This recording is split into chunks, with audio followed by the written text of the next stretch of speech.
Okay, this is my TRS-80 Model I that I bought ages ago, and recently it developed this synchronization problem with the screen.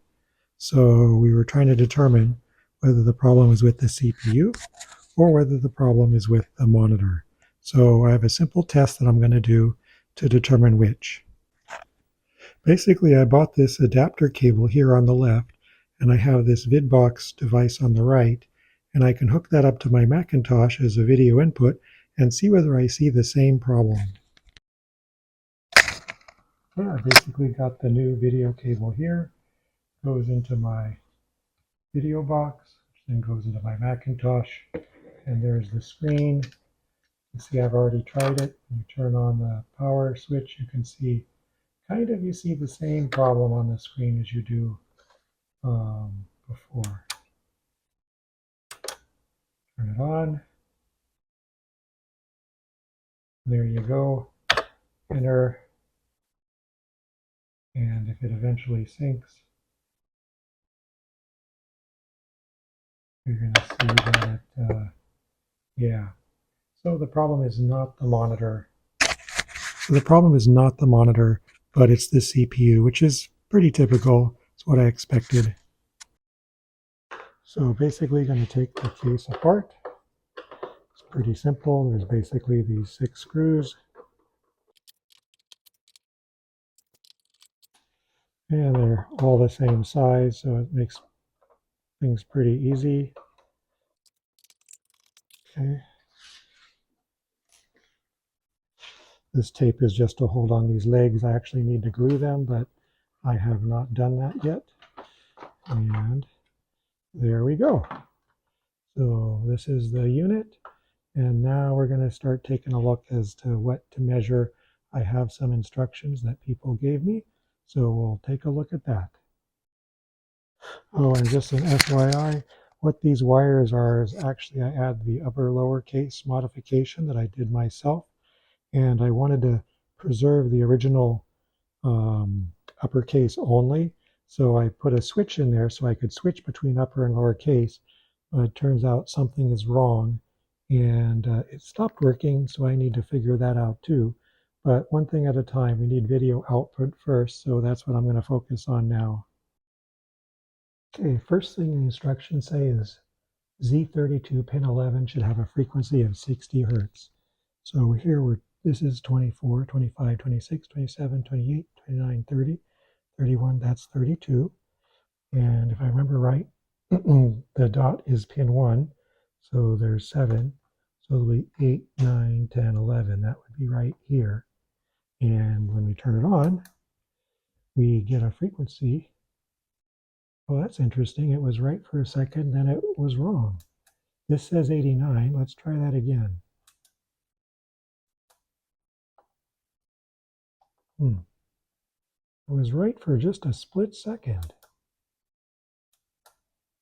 And I recorded it. Let's see.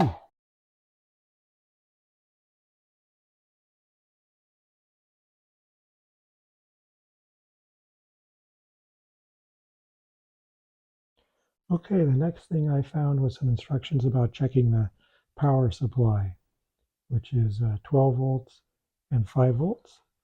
That's off of pin 3 off of this chip and this chip respectively. So let's give that a try. Be very careful here because I'm just holding it on. So this should be the 12 volts.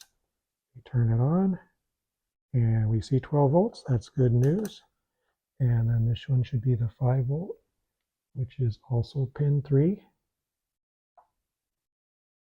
And we'll turn that on. And we got 6.7 volts.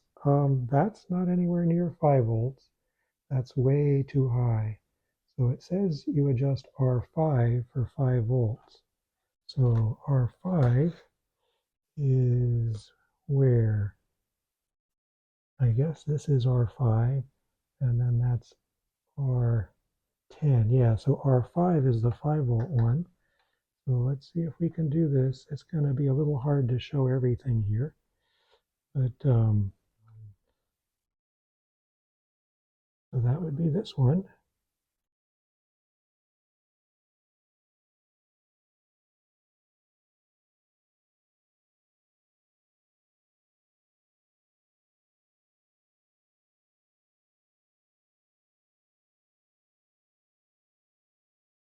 There we go.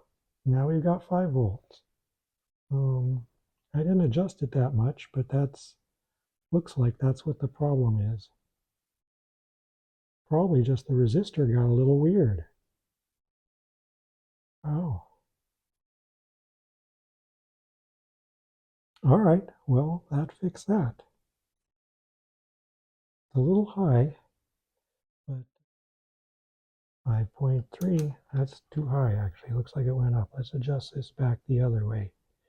I can see why someone replaced these, because kind of flaking out.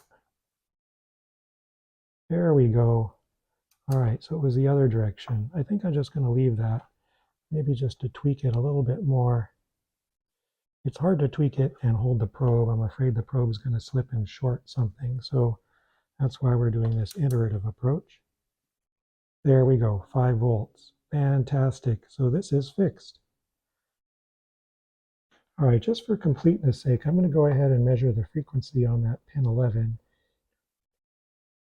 I'm sure it's going to be 60 hertz because we already saw the screen looking good. And we'll do that. And there we go, 60 hertz on the display. So looks like all is good. It's working. If you found this video helpful, please give it a like and subscribe. Also, let me know in the comments what you think about my diagnosis method. And feel free to take a look at one of my other videos. You might find the TRS-80 C-Load magazine covers video interesting.